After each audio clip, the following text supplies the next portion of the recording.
Canish tacht an Earraigh, be an lá dulach an síne. Is taréis na féle bríde, áir dóim me ma cheol.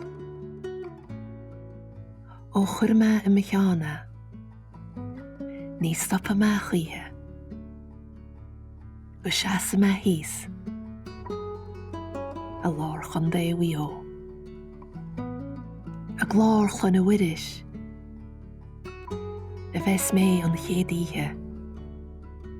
Is sa mála tíobh híste, a heasós me a ggóil.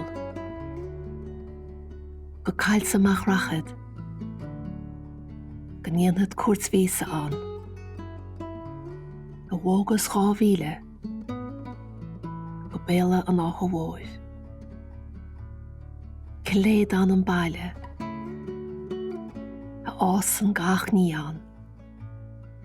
Tá sméire is sú créamháin, is meas a gach sort.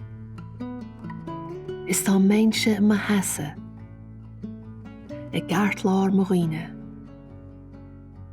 Dimóchan ísím, is féin I ríis óg.